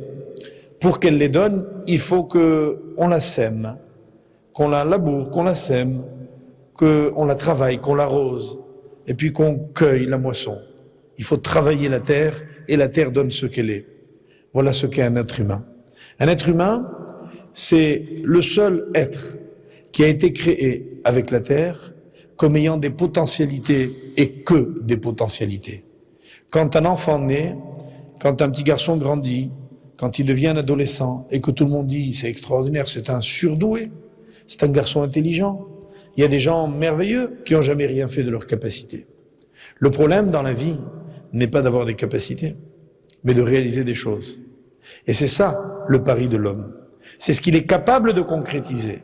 Si on est capable de transformer les choses, c'est-à-dire d'arriver à mettre son potentiel créatif, naturel, au service d'une cause, alors on est véritablement soi-même. Et voilà pourquoi, lorsque l'homme a fauté dans le jardin d'Éden, Dieu a aussi puni la terre. Et il l'a dit clairement, il lui a dit « Ki ta'avod et ta'adama, l'otosif tet kocha lach ». Il lui dit comme cela, il lui a dit « Et maintenant, soit maudite la terre qui a ouvert sa bouche pour recevoir le sang de ton frère de ta main, lorsque Caïn a tué Abel. Quand tu travailleras la terre, elle ne te donnera plus tout son rendement. » C'est quoi la malédiction de la vie? C'est lorsque la terre ne peut pas donner ce qu'elle a. Or, ici, c'est exactement ce à quoi nous assistons. La réduction de la potentialité, de la rentabilité, de la capacité de la productivité de la terre, c'est une terrible malédiction. Or, on est obligé de constater au quotidien que toutes sortes d'énergies ne sont pas exploitées. Quel est le drame de la vie? C'est quoi la malédiction de la vie? Les hommes, depuis des millénaires, essayent d'utiliser le phénomène des marées. Regardez quand on a fait des usines marémotrices, l'énergie électrique qu'on a pu capter. Si on était capable de capter l'énergie qu'est le vent, l'énergie qu'est le soleil, l'énergie qu'est la mer, on aurait des des capacités de production d'énergie colossales. On n'est pas capable de les retenir. Lorsque la pluie tombe en orage comme tout à l'heure, il y a une énorme quantité d'eau qui est totalement perdue. Lorsque un homme a de la semence, il n'a pas un gamète, il en a des milliards. Il en émet des millions et il les perd tous. Quelle énergie perdue. Quand on sait qu'avec un seul d'entre eux, on peut créer une vie. Regardez le pourcentage de succès de la vie. La vie est un échec lamentable. Sur des milliards de possibilités, elle n'en exploite qu'une. Ça veut dire que le taux de rentabilité de la Terre est ridicule. Le taux de rentabilité de l'homme, il est encore infiniment plus ridicule. C'est la klala. Ça veut dire ce monde, entre guillemets, de la malédiction. Pourquoi? Parce que c'est le monde qui est sous le soleil. Alors qu'a dit Kohelet, il a dit Maïtron la Adam. Adam, Adama, terre, homme, vous êtes semblables. Qu'est-ce que vous allez tirer comme profit de la terre? Qu'est-ce que vous avez tiré comme rentabilité sous le soleil? C'est pas possible. Vous n'allez pas vous en sortir. Il y a tant et tant de choses que vous sacrifiez. Et nous, on perd des énergies énormes, on perd un temps considérable, on perd un argent fou, toutes sortes de choses qui ne nous servent à rien. Voilà ce qu'a dit Kohelet. Par contre, si tu es capable de te rappeler de la dernière ligne de Kohelet, qu'est-ce qu'elle a dit, la dernière ligne de Kohelet? Elle a dit, Eta Elohim yira, ve'et mitzvotav shemor kize kol ha'adam. Tu veux trouver tout l'homme, tout. Tu veux pas qu'il y ait une seule chose qui soit perdue. Est-ce qu'il est possible d'exploiter tout ton potentiel? Réponse, oui. Alors voilà que le livre, qui a commencé dans un pessimisme fou, Haval Havelim, vanité des vanités, tout est vanité, rien que vanité. Tout est perdu. Qu'est-ce que vous allez gagner sous le soleil? Qu'est-ce que vous avez comme rentabilité? Regardez la klala du monde, etc., etc. Et en fait, on voit que l'homme peut réussir sa vie. Comment? Comment il peut être kol à Adam? Tout homme, ça veut dire sans perdre une seconde, sans perdre une goutte, même pas une goutte de sueur. Tout ce que, par exemple, là, vous êtes en train de suer, le cours pendant lequel je vous fais suer depuis 1h30, c'est quoi? Vous croyez-vous que vous avez perdu de l'énergie? Mais vous avez accumulé une énergie extraordinaire. On n'a rien perdu. Pas un mot, pas une seconde, pas une goutte. Tout était rentable. Pourquoi? On était dans le monde de la mitzvah. La grandeur du monde de la mitzvah est à Elohim irav et mitzvotav shemor. Quand on observe la loi de Dieu, on n'a rien perdu.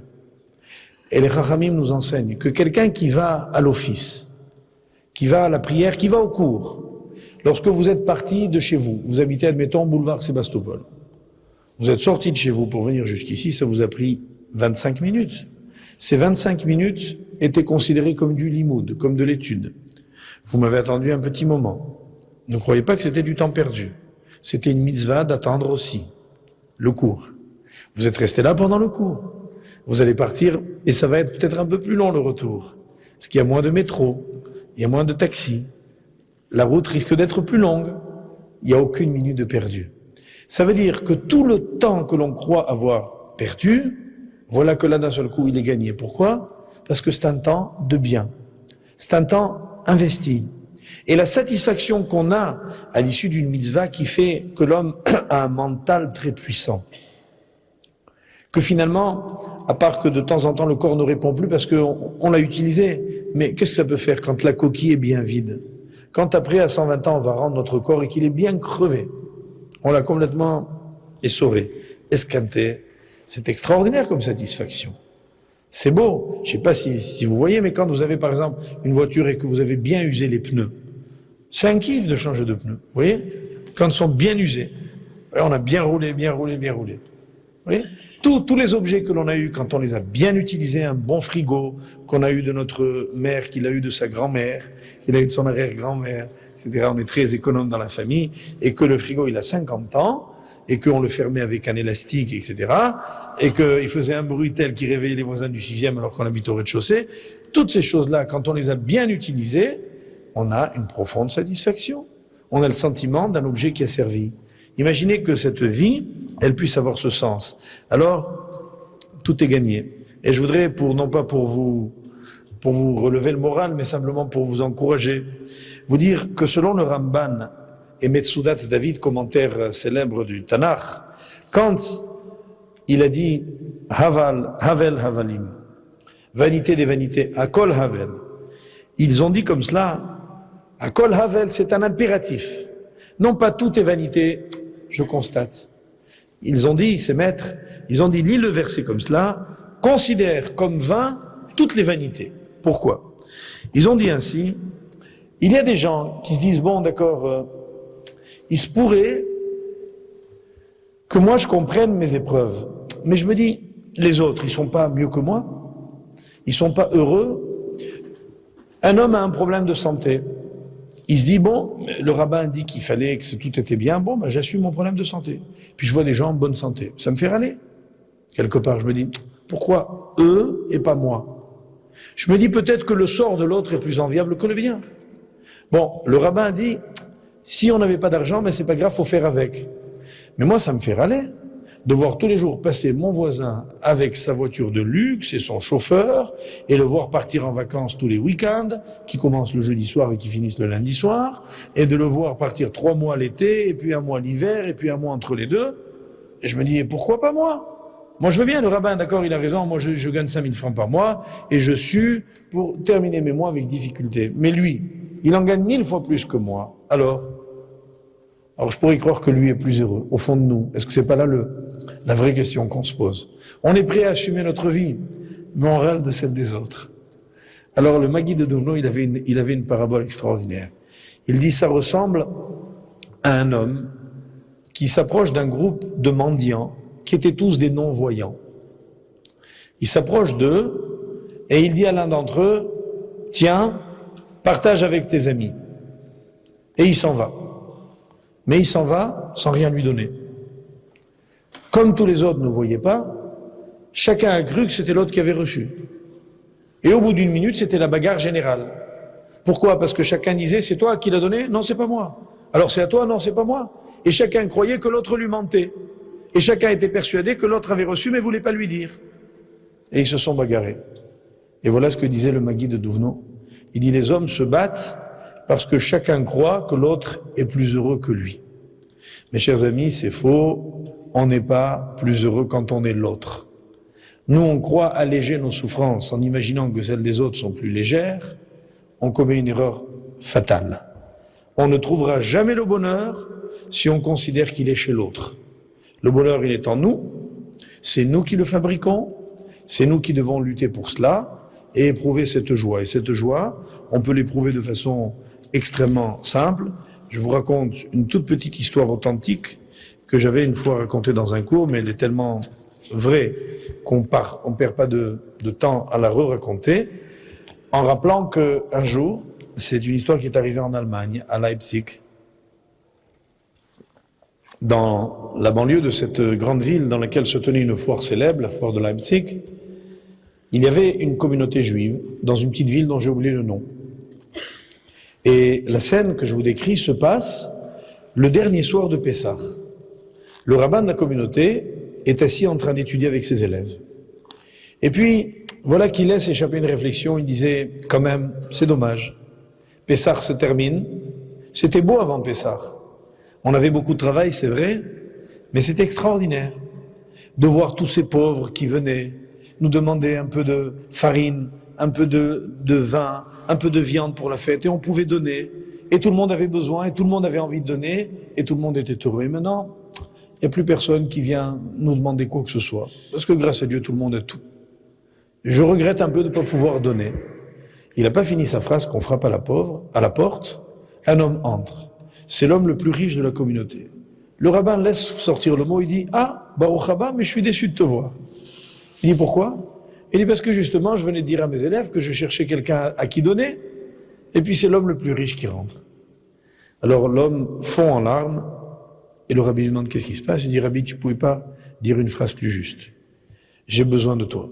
Il dit, qu'est-ce qui se passe? Et en quelques minutes, il lui raconte une série de revers de fortune invraisemblables qui venaient de lui survenir, et qui ont fait de lui l'homme sans le sou qu'il était là à l'instant. Alors le rabbin le console et lui dit, écoute, voilà, prends cette petite somme. Il lui donne 500 francs.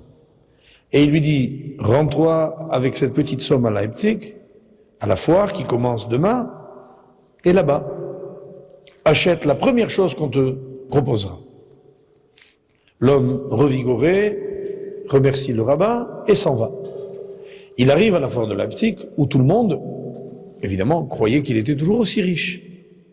À peine arrive-t-il, il n'a pas déposé ses affaires, que quelqu'un le voit et lui dit, écoute, j'ai une affaire extraordinaire à te proposer. Il y a un bateau qui arrive demain avec du café du Brésil que je peux avoir à un prix extraordinaire. Alors, je te le vends à toi parce que tu es mon ami et je sais que tu es un bon payeur, etc. L'autre, son sang n'a fait qu'un tour, il savait qu'il n'avait pas le sou. Et qu'est-ce qu'il fait? Il signe effectivement une traite, puisque, en fait, on paye à la fin de la foire, une traite à 8 jours, durée de la foire, d'une somme, disons, de 10 millions de francs. En tremblant, puisqu'il n'en avait pas le moindre centime, mais il se rappelait que son rabbin lui avait dit, traite la première affaire. Et il achète le bateau sans avoir le premier sou. Voilà que quelques heures s'écoulent, l'autre revient entre-temps en courant, en disant, écoute, je t'en supplie, tu es mon ami, tu as vu que je t'ai fait confiance, j'ai un service à te demander. Est-ce que le bateau de café que tu as acheté tout à l'heure, tu l'as revendu? L'autre lui dit non. Alors il lui dit, je te le rachète 20 millions de francs. Alors l'autre dit, pourquoi? Il dit non, parce que le café vient d'augmenter à l'instant à la bourse, et j'ai quelqu'un qui est prêt à me l'acheter pour plus cher encore. Alors l'autre lui dit, viens, il vient de commencer, il a déjà 20 millions de francs dans la poche, en 1 heure. Et il continue avec une réussite extraordinaire. En 7 jours, il refait sa fortune. Alors il pense à son rabbin. Il va repartir, il va chez le joaillier le plus prestigieux de la ville et achète une superbe bague, un diamant merveilleux. Il retourne, et le rabbin, il le retrouve chez lui en train d'étudier avec les mêmes élèves. Alors il vient, il lui dit, Rabbi, bonjour, il le voit tout souriant. Alors il dit, bon, Hachem, ça a marché, c'est extraordinaire. Il lui raconte tout ce qui lui est arrivé, le rabbin est heureux. Il lui rend les 500 francs. Et puis il lui dit, Rabbi, j'ai pensé à vous, voilà le petit cadeau que je vous ramène.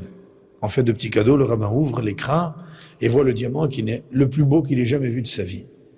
Et le rabbin le contemple silencieux avec un énorme sourire pendant au moins quelques minutes en silence. Et il sourit, une joie indicible se lit sur son visage. Au bout d'un moment, il referme l'écran, il dit à son monsieur, il lui dit, écoute cher ami, reprends-le, parce que j'ai pas le droit de l'accepter. Il lui dit, pourquoi? Il lui dit, c'est un cadeau. Il dit, non, dans la Torah, nous avons une interdiction, c'est d'accepter le prêt à intérêt. Je t'ai prêté 500 francs, tu me rends 500 francs. Et théoriquement, on n'a même pas le droit de dire merci, ça s'appelle déjà avak ribit, la poussière de l'intérêt. Alors, à plus forte raison que j'ai pas le droit d'accepter cette bague qui représente un nombre incalculable de fois la somme que je t'ai prêtée. Ce serait de l'intérêt. Le monsieur s'excuse, dit, excusez-moi, Rabbi, je voulais pas vous offenser, je ne savais pas. Il reprend sa bague et s'en va. Alors, l'homme étant parti, les élèves demandent au rabbin, il lui dit, Rabbi, mais on a bien de prendre une grande leçon, quel courage, etc. Mais on n'a pas compris quelque chose. Pourquoi lorsque il t'a présenté la bague, tu l'as regardée, tu as semblé hésiter pendant un long moment? Alors il leur dit, non les enfants, j'ai pas hésité. J'étais tout simplement en train de savourer la valeur de la mitzvah. J'étais en train de mesurer combien ce diamant valait. Et qu'est-ce qu'une petite mitzvah de la Torah allait me coûter? Et j'étais heureux de pouvoir payer le prix. Et je savourais la simcha de la mitzvah. Et quand ils lui ont dit, mais à ce point, il lui a dit, mais bien sûr, moi je vais vous raconter ce qui est arrivé à mon maître, leur dit-il. Un jour, mon maître se rendait d'une ville à une autre ville. À l'époque, on allait en diligence très péniblement. C'était en Russie septentrionale. Il y avait un froid très vif, en plein hiver, il y avait de la neige. C'était très très difficile. Et voilà que la petite diligence dans laquelle était mon rave était donc tirée par 2 chevaux. Et puis, en route, il y a un des chevaux qui se casse la patte. Et puis, il s'arrête à une auberge, le cocher, pour changer de monture. On n'a pas trouvé de cheval pour remplacer celui qui avait la patte cassée. Alors, on est allé chercher un bœuf pour le mettre à la place. Et l'attelage commence à démarrer. Et tout d'un coup, mon rave, avec qui j'étais, qui était un homme très âgé, très vieux, qui avait du mal à se mouvoir, je le vois d'un seul coup bondir comme s'il avait un ressort au-dessous de lui, sauter hors de la calèche, aller dans la neige en chantant et en frappant des mains, et en sautant. Je lui demande, mais qu'est-ce qui se passe, Rabbi? Il dit, je mesure la joie de la mitzvah. Dans la Torah, il est dit, tu n'as pas le droit d'avoir un attelage mixte avec un bœuf et un âne, ou un bœuf et un cheval. C'est une mitzvah, j'ai 90 ans que je n'ai jamais fait de ma vie, et tu voudrais que je la vive sans m'en réjouir. Je goûtais la saveur de la mitzvah. Mes chers amis, aujourd'hui, nous, on a la possibilité d'accomplir des mitzvot simples. Seulement, le problème, c'est qu'on s'y habitue, et qu'on ne sait plus les apprécier, et qu'on ne sait plus accorder à la vie et aux choses l'importance qu'elles ont.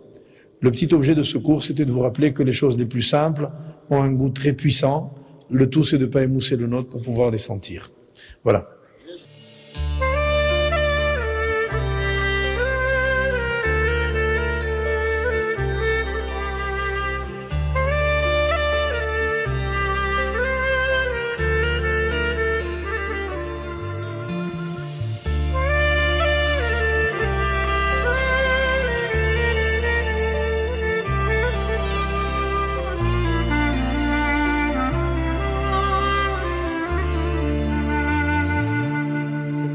J'ai rêvé, j'ai vu comme un ange étudié.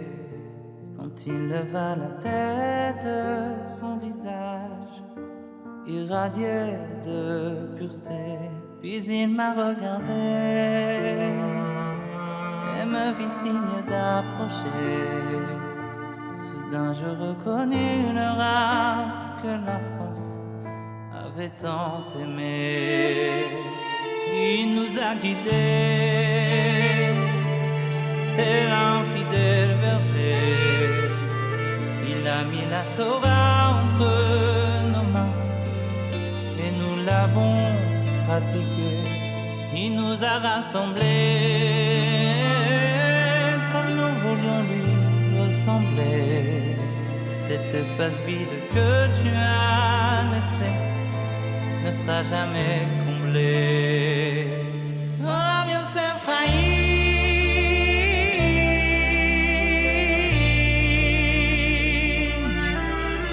ton peuple inconsolable ne peut sécher ses pleurs.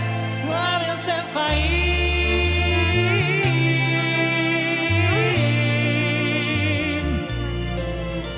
ton sourire à tout jamais est gravé dans nos cœurs. Et je sais que de là-haut, là où tout est beau, tu pries pour nous sans jamais t'arrêter.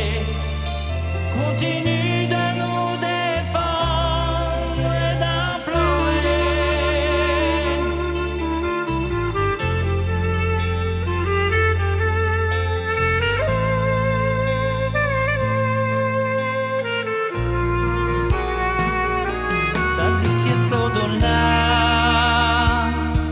À chacun il donnait son âme.